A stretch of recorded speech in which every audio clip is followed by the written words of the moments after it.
Salve, salve pessoal! Aqui quem vos fala é Marcos Morcego e eu vim aqui para apresentar mais um Caverna do Morcego.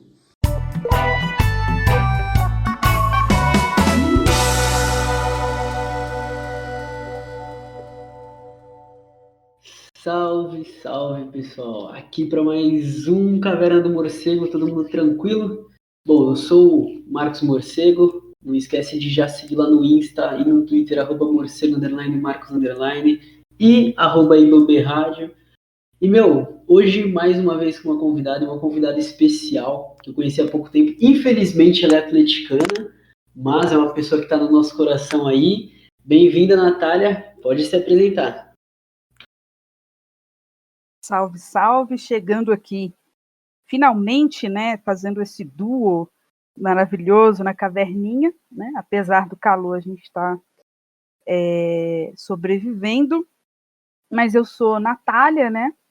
Granato, sou estudante de História, sou técnica de Informática, atleticana, sou colunista do Contrapoder, que é uma plataforma programática de esquerda, depois acessem lá, contrapoder.net. Também sou podcaster da casa, né, da Ibambe Rádio, e sou ativista da Juventude Vamos à Luta e também da Corrente Socialista de Trabalhadoras e Trabalhadores, tendência interna do PSOL, fundadora do partido e que se localiza aí no bloco da esquerda radical e também candidata a vereadora pelo PSOL Belo Horizonte. E hoje a gente vai tratar de temas bastante importantes, né, para o debate político brasileiro, penso eu. É isso. Vocês já viram já pela abertura que ela é uma pessoa, né, que, tá em tudo, sensacional. E é uma pessoa que, na Ibambe, lá no podcast da Ibambe, ela participa do programa Politicamente Preto, ela que é a host lá. E, depois vocês também têm que passar lá, tem que ouvir, porque é visão demais.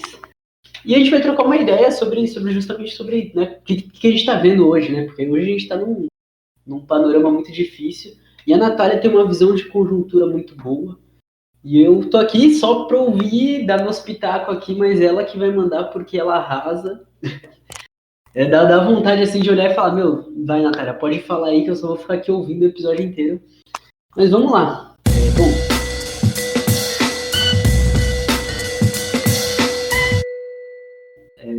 Acontecidos dessa semana que a gente está vendo, Bolsonaro, por exemplo, encontrando Dias Toffoli. O que você tem a falar do que está acontecendo ultimamente na política brasileira? Bom, eu sou da geração junho de 2013, né? Que assustou, né, muitos liberais, muitos reformistas, né? Porque, na minha opinião, junho de 2013 produz uma virada no país, né? Vindo aí num contexto da Primavera Árabe, de movimentos a nível mundial que explodiram, né? Seja o Occupy Wall Street, seja os indignados espanhóis, o povo grego fez mais de 30 greves gerais naquele país, enfrentando o ajuste, a crise econômica, mobilização na Turquia, enfim, muita coisa que se produziu no mundo e o Brasil entrou aí nessa rota, né? E naquele momento a gente tinha um governo supostamente de esquerda, né? Supostamente progressista, que estava... Quase de esquerda, né? Quase. Bem entre aspas aqui, que, na verdade, foi eleito, né, com um discurso de esquerda, mas que, na prática, em todas as áreas, né, se a gente for analisar, governou com a direita e também governou atacando a juventude, seja com as PPPs, os cortes, né, nas áreas sociais, corrupção, uma série de coisas que não vale a pena, não é o tema exatamente do podcast, né? Mas é bom a gente partir deste marco, porque desde sempre que a gente é gente, enfim, através da escola, do trabalho, da mídia tradicional, de todos os espaços da sociedade, nos ensinam que política não tem que ser discutida, né, que religião não se discute, que futebol também não, né? E a partir desse marco, assim, eu percebo um avanço na base da sociedade em querer discutir, em querer ser parte dos processos, né? Infelizmente, quem dialogou melhor com esse anseio, né, com a crise de representatividade, com a crise das instituições, e etc., foi o bolsonarismo, né, que se elege não só se colocando como alternativa ao petismo, mas também a todos os outros partidos tradicionais. Se a gente lembrar, em 2018, o grande candidato da burguesia era o Alckmin, né? E tanto o PSDB quanto o PT, né, que fazia essa alternância de poder, foram os grandes derrotados das últimas eleições, né? E o bolsonarismo cresce nessa crise, principalmente porque, na minha opinião, houve uma traição de classe, né?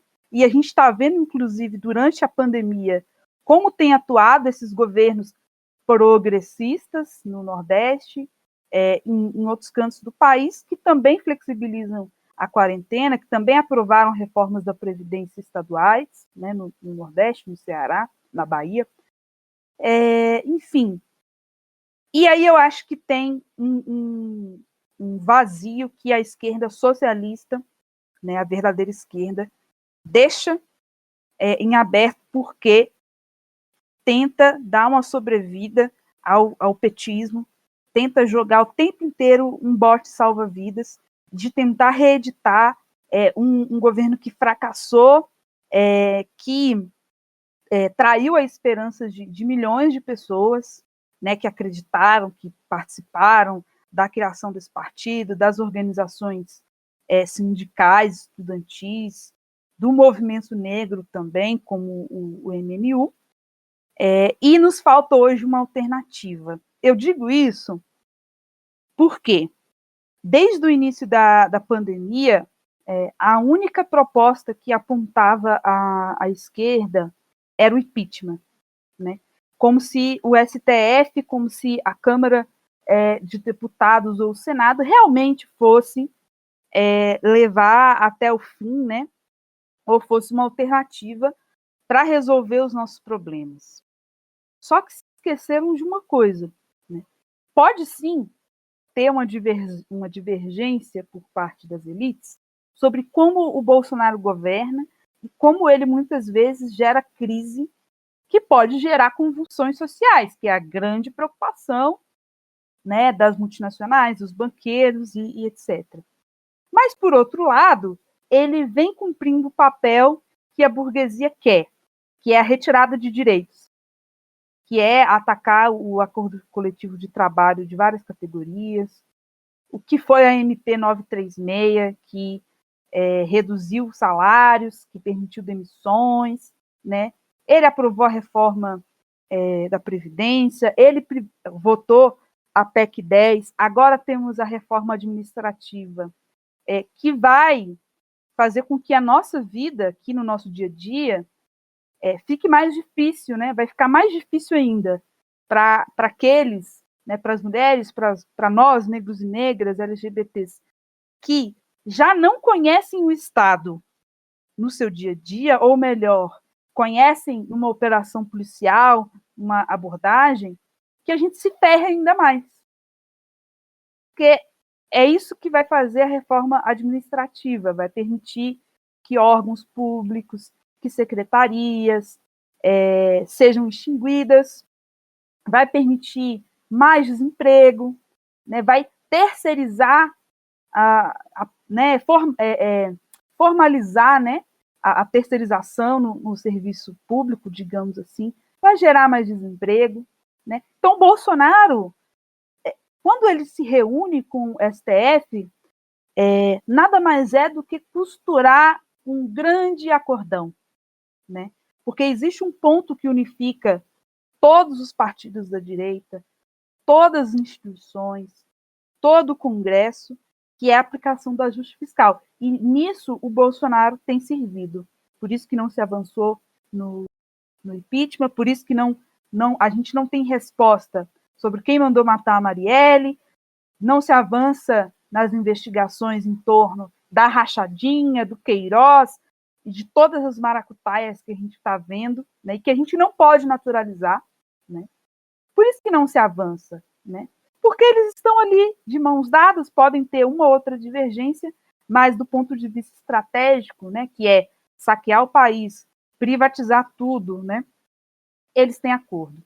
Então, para mim não é nenhuma surpresa esse encontro e essa série de coisas que vem acontecendo na política nacional, né? Mas falta justamente a gente construir uma alternativa, né? Que é acreditar que a organização dos trabalhadores, da juventude, pode sim construir ferramentas, porque ao longo da história, a gente pode dar vários exemplos aqui, exemplos recentes. O vira-voto foi isso, não foi linha do PT, por exemplo, fazer o vira-voto, foi cada um aqui que foi para a rua, que fez banquinha, que foi fazer o famoso trabalho de base. Né? Então, é possível, sim, confiando na nossa organização, né? Seja numa associação de bairro, seja em algum coletivo, seja num partido político de esquerda, seja no seu CA, no seu DA, no seu DCE, no seu sindicato, enfim. A classe trabalhadora sabe forjar ferramentas, né? Só que muitas vezes a gente olha só para a luta institucional como se a luta institucional fosse um fim em si mesmo e que valesse tudo para ter um mandato, ter isso, ter aquilo, ter um cargo. E eu acredito que não é isso que vai, de fato, possibilitar uma mudança. Né? Meu, perfeito. No começo do ano, eu estava em algumas manifestações e eu conversei com alguns partidos, com alguns grupos, alguns coletivos, e muito que a gente pautava era justamente isso, né? Ah, beleza, o impeachment do Bolsonaro, tá bom, aí tira o Bolsonaro, a gente ainda tem o Mourão. Aí beleza, tira o Mourão, ainda assim tem o Rodrigo Maia, né? O Gordinho Maia. E aí a gente vê o Rodrigo Maia que segurou quantos impeachments ao Bolsonaro e acabou, assim como todo o centrão lá dentro do Congresso, aceitando as compras, né? Porque justamente como você falou, por causa das reformas, por causa dos ajustes fiscais que beneficiam ali o centrão, que a gente tem empresários, a gente tem as pessoas que são associadas com o empresariado, né? Pessoas que justamente querem isso, aumentando o lucro e não tá nem aí para a população. E até falando que você falou da questão da reforma administrativa e da terceirização de diversas áreas, me lembrou, né, que você era uma das pessoas que estava ali junto com os Correios, que está junto com os Correios aí na greve. E uma coisa que acontece que os Correios estavam falando é justamente não rolar mais a questão de concursos, né? Ou seja, esse projeto de precarização, se não me engano, dos Correios é desde 2011, é um processo longo, mesmo como você muito falou, né, um partido que se dizia de esquerda, que se elegeu com propostas de esquerda, abriu esse espaço já para a direita dominar certos campos, e hoje a gente está, né, sofrendo a consequência de tudo isso, né? Claro que foi todo um movimento muito além disso, mas isso é uma parte importante. E é isso, a gente está aqui, né, se mobilizando, tentando preencher esses espaços que ficaram vazios, porque o que a gente vê... hoje eu tive que concordar com a Vera Magalhães, porque ela postou um texto de um cara do PT que estava justamente fazendo uma crítica totalmente vazia ao Boulos, falando, a gente tem que votar no tato, porque o PT ele tem que voltar a dominar o espaço que era dele. E aí a Vera falou, eles só querem a dominância, eles não estão pensando realmente em questão de mudança, tudo, eles só querem apoio à frente ampla se for um candidato deles. É claro, não vou querer ficar acusando todo mundo do PT aqui, mas é um processo que está acontecendo. E aí a gente, como esquerda radical, que está tentando se mobilizar, que está tentando unir uma ala de esquerda radical que tem diversos conflitos entre si, né? Que tem diversas divergências ideológicas e divergências de atuação. A gente está tentando fazer isso e tem uma parte da esquerda institucional que está justamente atrasando isso, que tá segurando a gente, que está tentando, que muitas vezes se associa a alas liberais. Então é muito complicado todo esse processo que a gente está vivendo hoje, né? Não, e assim, eu sei que a política da frente ampla, né, ela é muito bem vista, né, por alguns setores, assim, principalmente do movimento estudantil, do setor mais intelectualizado da sociedade, né, como uma grande oportunidade para se derrotar o fascismo, né. Mas assim, cara, olhando para hoje, por exemplo, o PT e o PSL, né, eles estão coligados em 145. Vou repetir de novo. PSL e PT estão coligados em 145 cidades. Isso daí é novidade até para mim. Meu Deus, calma aí. Vamos lá, gente, dá um Google, eu gosto disso. Vê por você mesmo, tire a sua própria conclusão, né? E vamos voltar.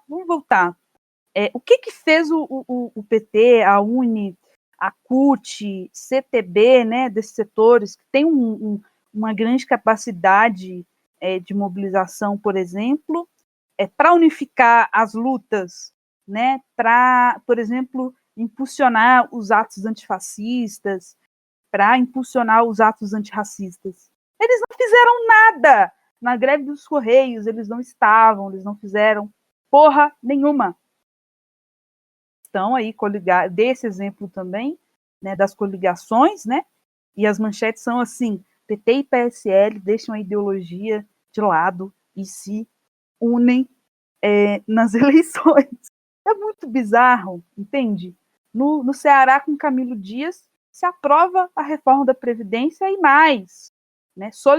Quando o Moro ainda estava no governo, solicitou ao governo Bolsonaro, né, a Guarda Nacional de Segurança para intervir no Estado, né, e está aplicando o modelo de escolas militares no estado do Ceará.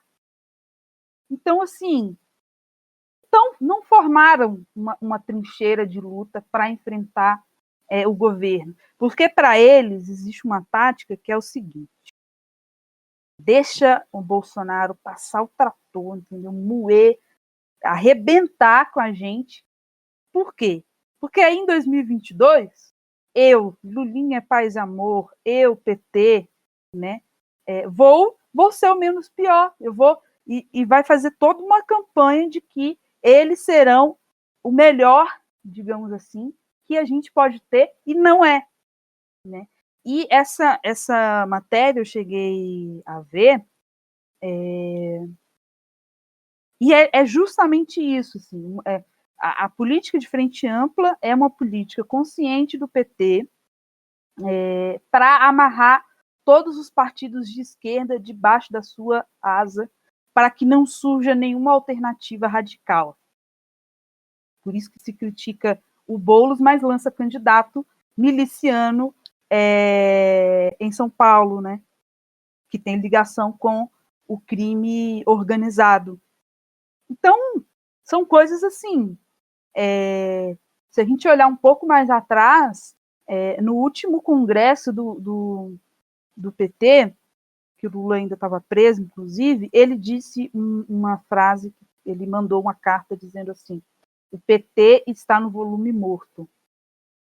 A gente precisa então formular, né, toda uma política para a esquerda para tentar manter a nossa hegemonia no campo, né? Que para mim nem de esquerda eles são, né? Tem uma origem operária, e eu digo isso com bastante propriedade, porque venho de uma tradição trotskista e também de uma outra corrente dentro do morenismo, do trotskismo, foi encabeçada pelo Nahuel Moreno, um intelectual e um dirigente da Argentina que fundou o PT, que fundou a CUT, que viu o passo a passo, né? Seja a explosão das greves na década de 80, que viu essa porra toda nascer e também morrer, né, no sentido de se vender. No 7º Congresso do PT, por exemplo, se aprova coligações amplas, né, e também recebimento de dinheiro privado, e que mais tarde a gente viu estourar nos governos. Né? Então é essa política. Então é isso. Não pode surgir nada fora deles, assim, porque nem na unidade de ação para lutar eles estão sendo consequentes. Né? E se tratando de alternativa, de eleições, então piorou. Né? Estão do lado de lá há muito tempo. É complicado, né? É difícil. Você falando me lembrou né? É que eu fico muito tempo na internet, mas inclusive tinham pessoas, não políticos, mas jornalistas falando. A população que votou no Bolsonaro, então ela que sofra com o Bolsonaro para ela entender que tem que votar na gente. É tipo, abertamente falando que, vocês vão sofrer mesmo, como você disse, vão deixar o bolsonarismo passar o trator para conseguir os votos na próxima eleição. É tipo, é uma jogada com a vida da população, com o bem-estar da população, que já né, não estava lá essas coisas, mas agora está sendo extremamente devastado. E sobre esse processo que você falou do PT, né? Meu avô era trabalhador no século passado e minha avó era professora da prefeitura de estado. Então, eu cresci no meio de uma família que vem justamente dessa efervescência do PT, né? Do começo do PT, de tipo, ser um partido ali que estava na base, que estava reivindicando. E hoje, por mais que eles ainda carreguem, né? Tipo, não, pô, a gente ainda gosta desse partido, tudo, mas você já vê que eles já não veem mais efervescência. Meu avô, ele tava falando, o sindicato de hoje não é nada comparado ao sindicato da época ali da ditadura. Na época da ditadura ali, o sindicato estava tentando se formular para ir contra, para fazer frente. E hoje a gente vê justamente um apagamento de toda essa luta. A gente olha e fala, cadê a esperança? Cadê o povo realmente se organizando? Cadê o povo indo pra luta? Eles acabaram com tudo isso. E aí você vê alguém que viveu naquela época e vendo hoje, fazendo essa comparação, vai abrindo totalmente os olhos. Você já olha e já fala, pô, peraí, calma aí, o que aconteceu nesse meio tempo, né? E aí você que tá mais inteirado há mais tempo do que eu, né? Porque eu tô recentemente entrei na luta mesmo, e você falando tudo que aconteceu, né? As tomadas de decisões dentro do partido, tudo, aí você vai criando toda essa. Pô, como que a gente deixou chegar nesse ponto? Como que chegou nisso? Bom, esse tema, né, da degeneração do PT, ele é bastante importante da gente tocar, assim, porque tem uma polêmica, né, aí dentro da esquerda, né, em torno aí de um candidato de Duque de Caxias, né, que recebeu dinheiro dos nossos grandes inimigos históricos, né? Recebeu financiamento do Armínio Fraga, né? Que foi ex-presidente do Banco Central do governo FHC, né? Foi um dos que ajudaram a formular o Plano Real, né? Um dos projetos econômicos que fez com que o Brasil só abaixasse a cabeça por imperialismo, e é quem está aí ligado ao Itaú e às grandes empresas e multinacionais. Né?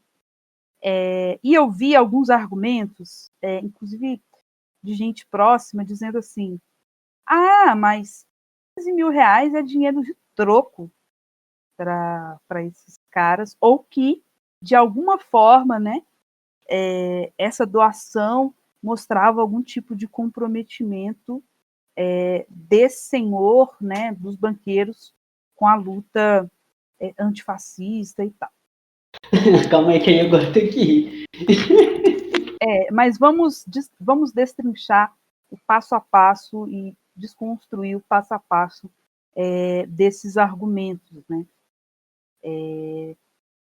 Se a gente pega aí o Rodrigo Maia e o próprio Paulo Guedes, eles são aí dois liberais que são grandes expoentes, né? Desse setor, né? A burguesia, historicamente, ela nunca,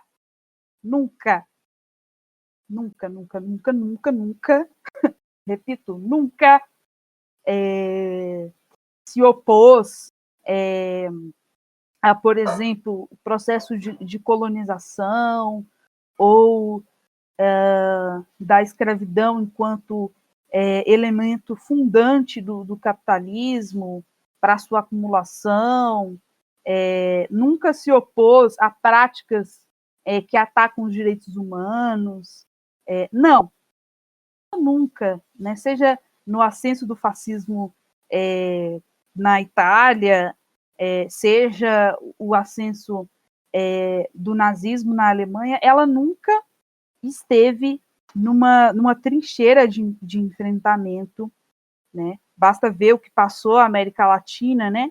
Com intervenção direta do imperialismo norte-americano.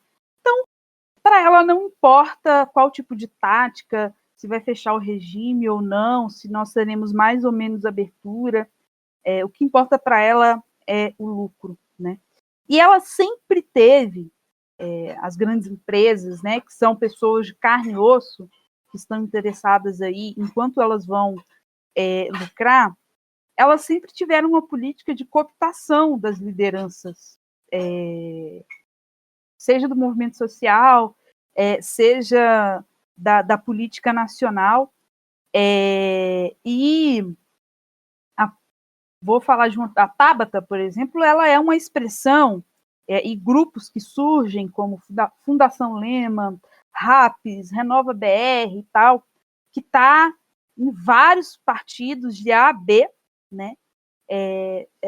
Entre aspas, fazendo uma renovação e uma formação política, né? Na verdade, é uma política uma linha, né, de responder à crise de representatividade que existe, né?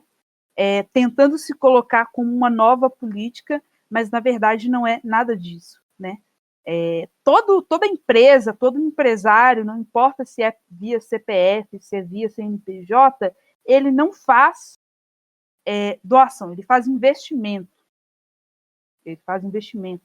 Por exemplo, quando se fez a Copa do Mundo, quando se fez Belo Monte, tanto o PT quanto o PMDB receberam mais de 40 milhões para aprovar aquele projeto, né?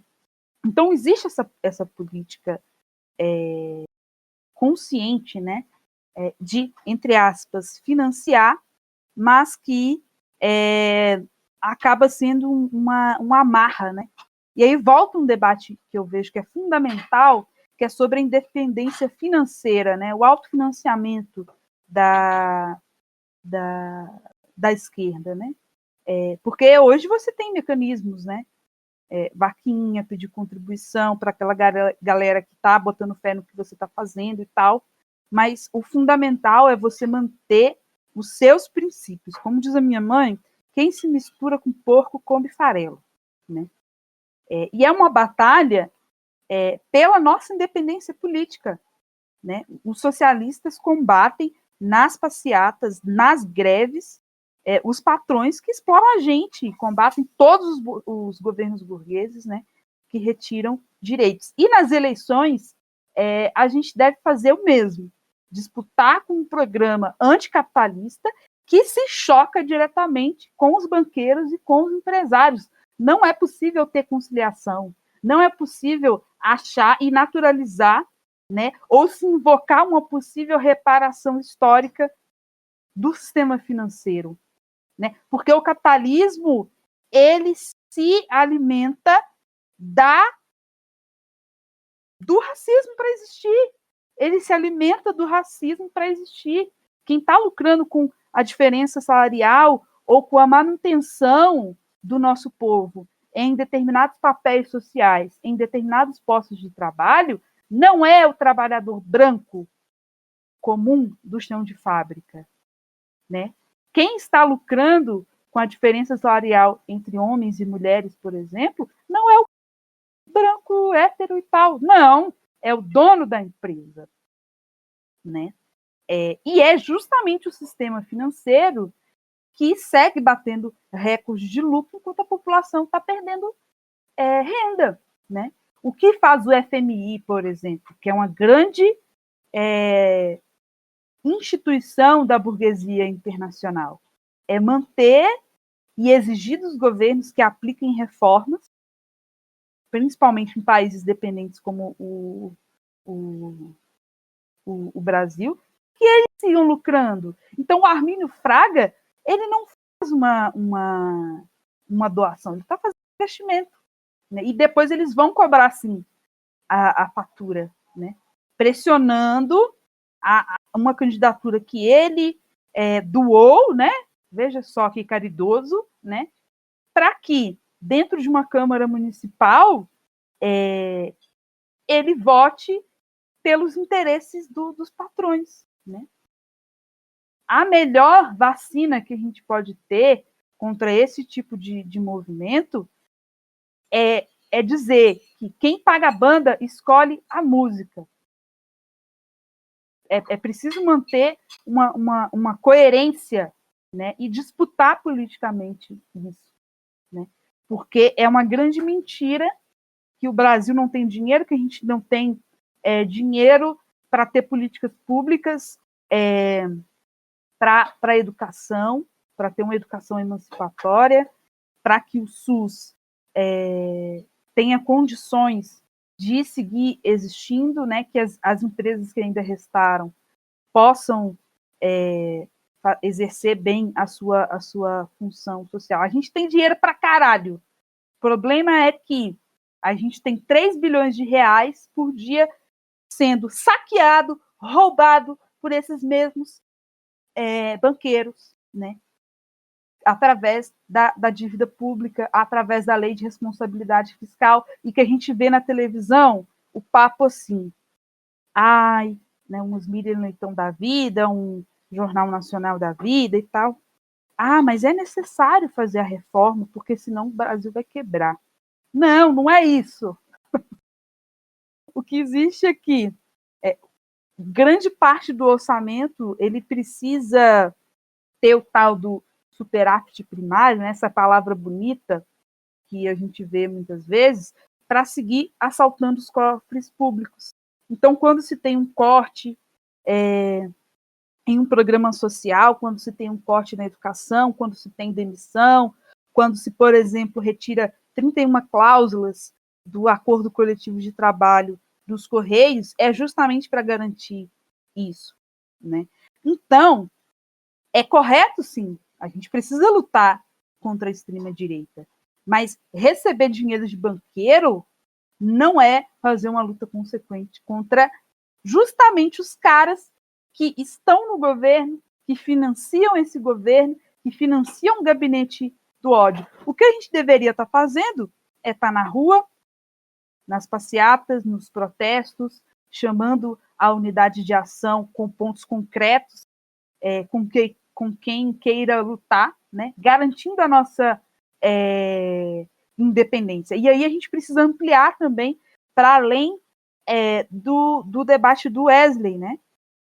Porque a Luciana Genro recebeu dinheiro da Taurus, porque o senhor Marcelo Freixo recebeu dinheiro da Taurus e está completamente equivocado, né? Então eu gostaria que alguém me explicasse como construir um partido de esquerda, uma alternativa de esquerda, ou uma candidatura combativa, ou um mandato combativo, se no início você recebeu dinheiro de banqueiro. Você bota fé? E olha, eu vou te falar, para concluir, que no caso dele, ele é uma das candidaturas prioritárias do PSOL em Duque de Caxias. A militância já se colocou à disposição para arrecadar dinheiro para ele, para proteção, enfim, o caralho é 4.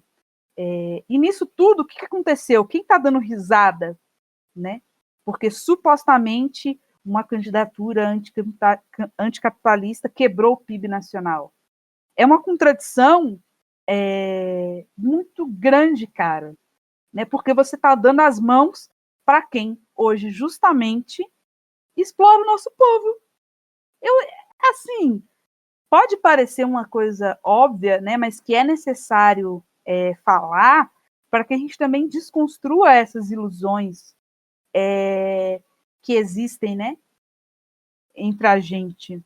Não existe caminho fácil. A gente não pode simplesmente querer fazer parte da roda, né, ou que é simplesmente pretos no topo e é isso aí. Não, a gente precisa quebrar a roda, né? A gente precisa dizer que não tem que ter topo, né? Tem que ter uma sociedade radicalmente diferente em que pessoas negras, né, e a classe trabalhadora tenha condições de viver com dignidade, viver e ganhar de acordo com aquilo que ela produz. Viver e, enfim, eu fico muito puta. Gente, eu só, para concluir essa parte, assim, essa política, né, essa estratégia, né, de se aproximar de um setor burguês dito progressista, democrático ou anti-imperialista, ela terminou ao longo da história, terminando com a independência de classe, né? Vale até um outro episódio a gente falar sobre isso. Isso destruiu organizações dos trabalhadores. No Brasil a gente tem o PT, mas a própria Internacional comunista, outros processos revolucionários que foram vendidos aí, porque a burguesia nacional era tida como progressista aí, pelo stalinismo. Então, essa tese, né, ela pressiona a esquerda a ir em uma direção de colaboração de classes, de rebaixamento do programa, né, e que, no final das contas, quando tiver uma greve contra, por exemplo, o Itaú, né, que o Arminio Fraga é ligado, sinceramente, cara, você bota fé, tipo, como é que vai ficar no futuro mandato dessa pessoa em questão? Vai ficar ao lado dos trabalhadores ou vai pensar 2 vezes porque você teve a sua campanha financiada por um aliado patronal? Então, é uma disputa que a gente precisa fazer, né? E também aprender, né, com os erros que o próprio PT cometeu, né? Acho que não vale tudo neste caso, Botafé. Mano, total. Ainda mais quando a gente pensa que a gente está falando de uma esquerda que se diz radical, que está justamente nessa proposta de ser anticapitalista, de destruir as bases do capitalismo, né? Que aqui no Brasil a gente tem o caso do racismo, a gente tem o caso de um patriarcado, de um machismo, de uma homofobia tremenda, tudo. E aí você se associa com o setor que justamente financiou durante a vida toda essas práticas, que se sustenta dentro dessas práticas, como você bem pontuou. E aqui, eu, enquanto estava falando, até peguei alguns dados, mas entre abril e junho, os 3 maiores bancos privados do Brasil tiveram um lucro de 10 bilhões. Ou seja, a gente está tendo um aumento da fome e a gente tem órgãos falando que a gente pode ter um número maior de pessoas morrendo de fome entre esse ano e ano que vem do que pessoas que morreram pela Covid. A gente tem um número de desempregados aumentando, de pessoas que estão parando de ir atrás de emprego. A gente tem um aumento de número de trabalho informal. Enquanto isso, os bancos estão literalmente tendo lucros bilionários. E com quem você se associa? Com um grupo onde a gente tem diversos casos de racismo presentes dentro dessas instituições, onde a gente tem dívidas bilionárias sendo perdoadas, E aí, aproveitando que você falou da mídia, uma coisa que a gente bate muito em cima é justamente essa questão, né? Porque o governo Bolsonaro coloca a mídia como sendo comunista e não sei o quê. Aí a gente pega o programa que passa na Globo de manhã, eu esqueci o nome, o do que fala sobre agronegócio, que justamente chega e fala a solução para pararem as queimadas, para a gente conseguir reverter todo esse processo e não sei o quê, são as empresas privadas. Mas, meu, é justamente esse grupo que está lá nesse momento, que está atuando lá, que está expandindo o agronegócio. O governo está lá liberando licitações e tudo, mas justamente em nome desse empresariado. E aí a gente tem uma mídia que o governo tenta colocar como comunista, mas quem é da esquerda radical entende que é uma mídia liberal, que é uma mídia burguesa, que no momento em que for necessário, como aconteceu, como você citou, no nazismo na Alemanha, como aconteceu no fascismo na Itália, vai justamente financiar, assim como fizeram uma grande propaganda antipetista que acabou beneficiando o presidente Jair, que tem pensamentos completamente retrógrados, que tem pensamentos conservadores, e muitos deles se aproximam do fascismo tremendamente. E aí ela vai lá e coloca que justamente as empresas são a solução para a melhora da questão ambiental e para a salvação de tudo isso. E a gente olha para todo esse panorama, para tudo isso que está acontecendo e como que a gente vai conseguir se associar a esses setores? A gente tem que fazer uma proposta justamente contra esses setores. A gente tem que estar justamente, como você falou, tem que estar na rua. Tem que estar ali trocando ideia com o povo. Meu, o trabalhador não parou de trabalhar desde o começo da pandemia. Tanto que por isso a gente tem um número maior de pessoas que, tanto contaminadas quanto pessoas que foram mortas, sendo pretas e pobres. A gente teve no Rio de Janeiro, num primeiro setor ali no Rio de Janeiro do ano, que a gente teve uma alta enorme número de pessoas pretas sendo mortas por ações policiais, inclusive quando a pandemia já estava instaurada, inclusive depois, né, numas 2, 3 primeiras semanas depois que foram proibidas ações policiais.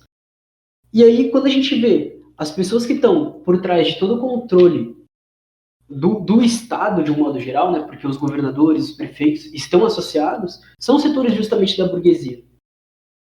E aí, no momento que a gente saiu de um governo que justamente estava se apoiando nisso, que estava fazendo diversos acordos, que estava tentando dialogar com a burguesia e acabou culminando no que culminou, a gente tem um outro partido que está surgindo como alternativa, que está trazendo propostas que são interessantes, né? Pô, tem várias pessoas, como por exemplo você, que é uma pessoa que está aqui, que está discutindo, que está, botando a boca no trombone, que está falando, ó, isso e isso, olha o que a gente está vendo, olha o processo que a gente está vendo, como que a gente pode fazer isso.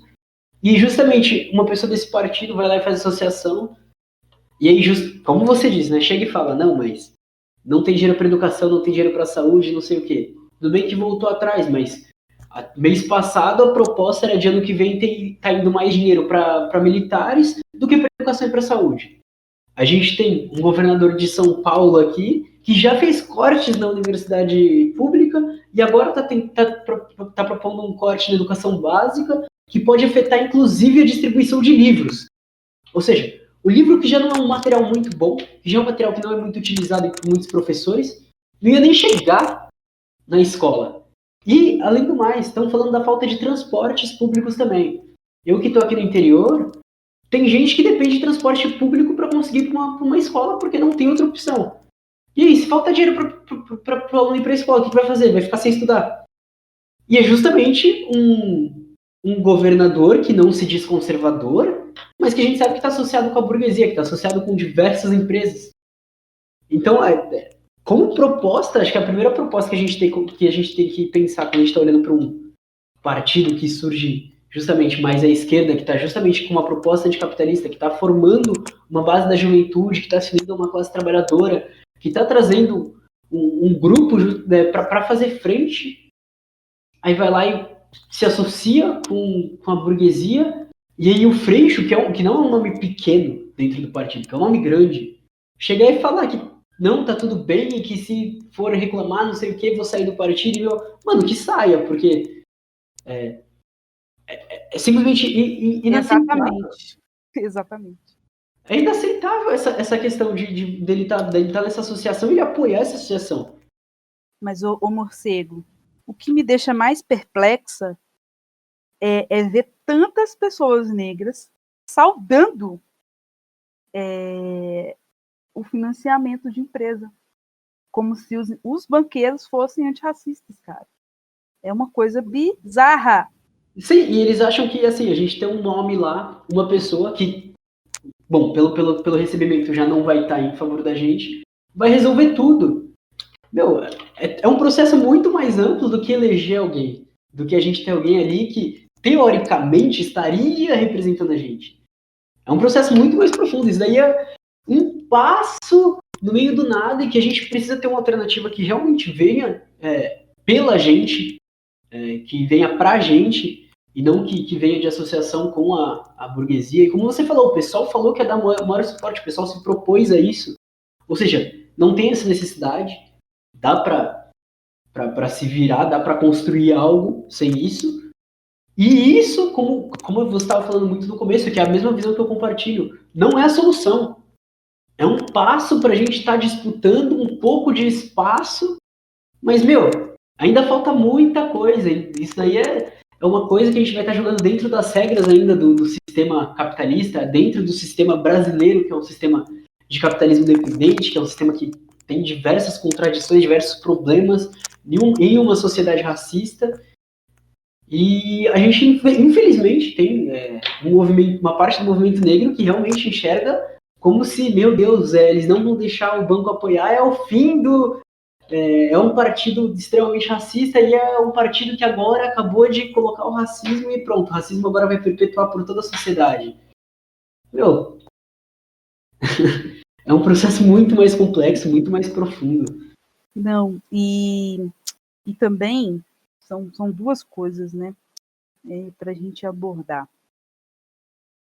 Mostra também um profundo desconhecimento sobre a construção do movimento negro no Brasil, né? Nós tivemos,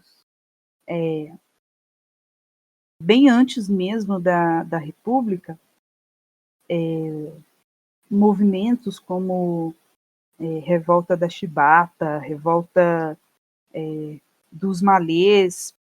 Nós tivemos muitas revoltas negras, né?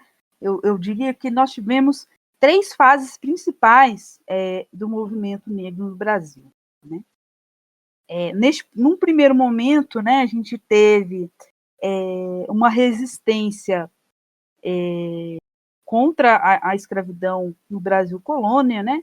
E a gente teve Quilombo dos Palmares, Quilombo do Quariterê, no Mato Grosso, tivemos a revolta do Engenho Santana, em Ilhéus, na Bahia, teve a revolta dos Búzios, na Bahia também, Revolução Pernambucana, revolta das Carrancas, em Minas, revolta dos Malês, a Balaiada, no Maranhão, tivemos a revolta Manuel Congo, revolta dos Queimados, a primeira greve do Brasil é a chamada greve negra, né? Que foi em 1857, foi uma resposta, né, a uma taxa, né, que os ganhadores, né, e as ganhadeiras, né, que trabalhavam iam sofrer, que foi a primeira greve geral de pessoas escravizadas e libertas, né, que parou a economia, né, e que obrigou os legisladores da época a não a retirar a taxa abusiva, né, e garantiu aí, digamos assim, a existência de protestos livres, né, depois dessa greve, a greve negra. Fica aí também para a galera depois pesquisar, né? E acho que eu estou dizendo isso porque a luta institucional, né, o vale tudo, e hoje nós temos exemplos de mandatos combativos, né, que usam a tribuna do parlamento para vocalizar as lutas que acontecem, que é possível sim você construir uma política, até mesmo a institucional, que não se vende, né? E olhar para trás, olhar para a história do movimento negro no Brasil, ela é muito importante para dizer e não naturalizar doação de banqueiro, né? Ou colocar banqueiro como progressista e antirracista, né? Depois, a gente ainda vai ter um processo que foi interrompido, né, pela ditadura militar, né, que é um tema também que eu acho que é importante, porque no movimento Black Lives Matter nos Estados Unidos, quando ganhou as redes sociais e tal, eu vi muita gente falando merda e tentando comparar, né, o processo nos Estados Unidos com o processo brasileiro, mas tirando totalmente do contexto histórico, né? A gente teve aí o Brasil inteiro tomado por associações negras e que vinha se formando grupos como a Frente Negra Brasileira, a Associação Cultural do Negro, o Teatro Negro Experimental, que fazia uma disputa de ressignificar, né, até mesmo na cultura, o papel do negro, mas que foi um processo interrompido, né, pela ditadura militar, né, e que foi muito importante, né, um ativismo que buscava reforçar a identidade étnica, que buscava resgatar as memórias, os valores, as tradições, né, que foi reforçada, né, todos os estereótipos racistas que hoje ainda perduram, foi reforçada por algo que a gente precisa lutar para se construir hoje no presente, que foi a democracia racial, a suposta democracia racial, de que no Brasil não existe, que não existiu conflito étnico, que aqui não tem racismo e etc. Né? Esse processo foi interrompido, né, mas não só do movimento negro, mas do movimento sindical, partidos da esquerda que foram para a ilegalidade, sindicatos também, e só vai retomar aí com mais força no processo de luta contra a ditadura, né, e no processo de democratização com o movimento negro unificado, que foi muito importante nesse processo de abertura do país. Né? Hoje, infelizmente, o MNU teve aí uma relação, né, também eu vejo que foi um processo de cooptação que a Frente Popular fez, né, com os governos petistas, que infelizmente hoje vê só a luta institucional, uma onda meio ONG, né, tirando o papel do Estado do jogo, né, da batalha. Então, o próprio movimento negro no Brasil tem uma história muito rica. Hoje a gente tem a Coalizão Negra por Direitos, que é um expoente importante, mas também coloca o debate sobre o próprio papel dos revolucionários no parlamento. Né? E nós tivemos, ao longo da história, exemplos de dirigentes destacados, né, que utilizavam o parlamento para ser esse megafone das lutas, que foi a Rosa Luxemburgo e o Karl Lee não sei o quê, que eu não vou tentar arriscar pronunciar aqui, porque eu não sei alemão, né, mas que acabaram morrendo. Né? O Karl, por exemplo, na traição da social-democracia, foi o único parlamentar que manteve o seu compromisso contra o imperialismo, votou sozinho, morreu por conta disso, mas ele se manteve firme. Firme.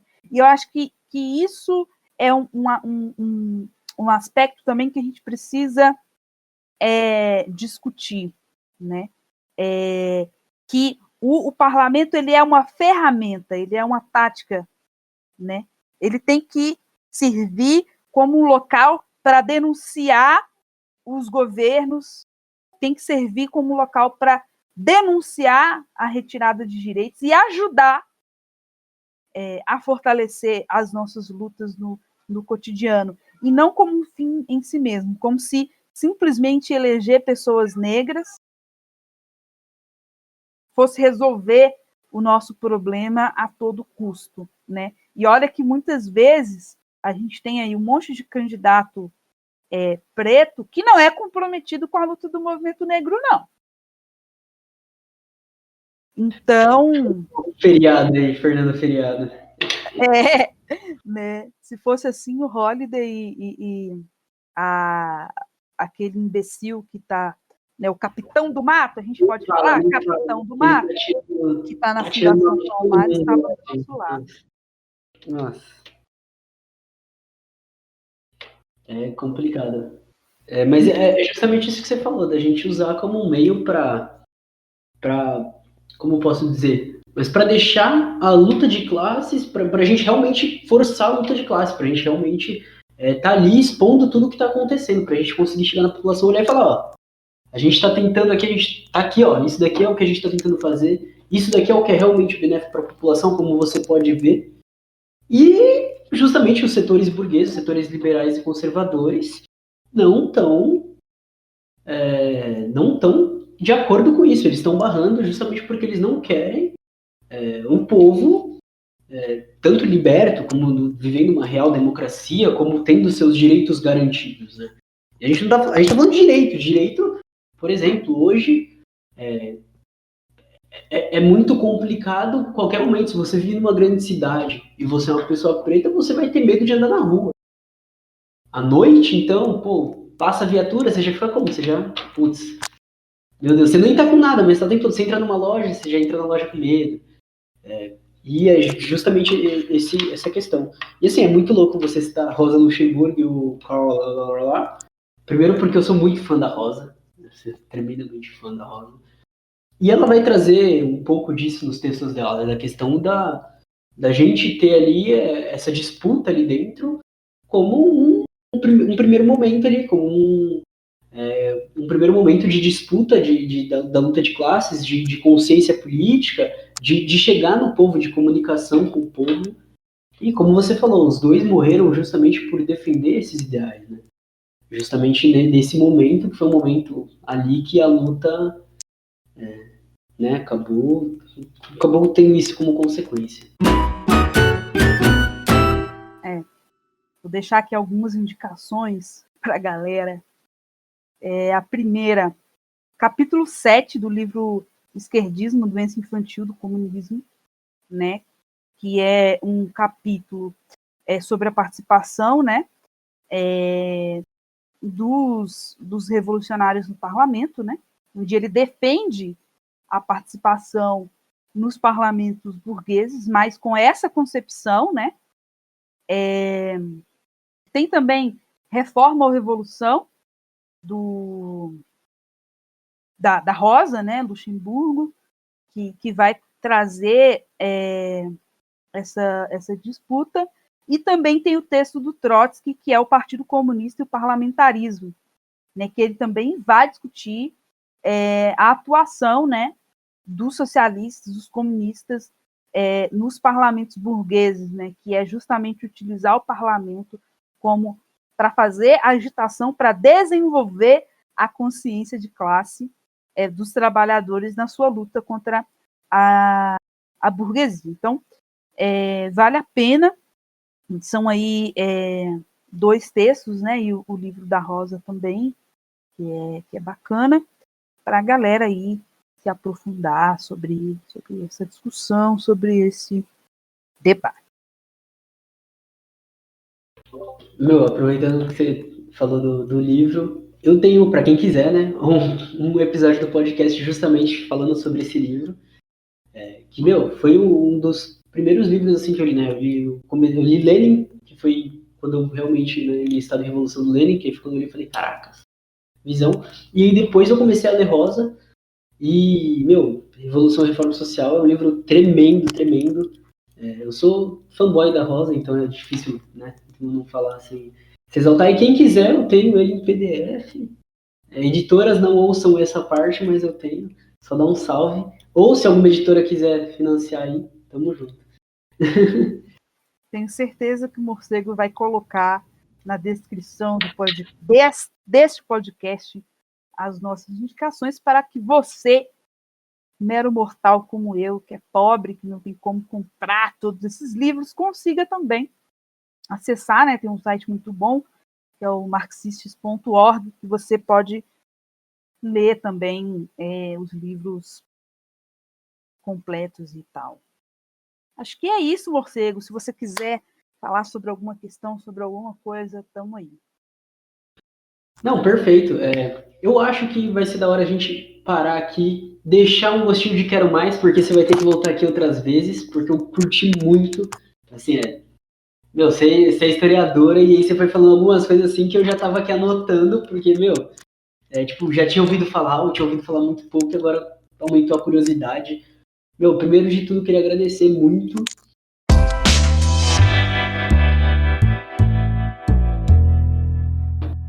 Bom, galera, por hoje é só. Muito obrigado para quem participou, quem ficou até aqui. Não esquece de seguir lá, @morcego, _Marcos_. Não esquece de seguir @ibamberádio. Vou deixar o site, vou deixar o link aí do Twitter também na descrição do episódio. Não esquece de entrar lá na loja da Ibambe Store. E é isso, galera. Muito obrigado, Nath. Beijo, beijo, beijo, beijo.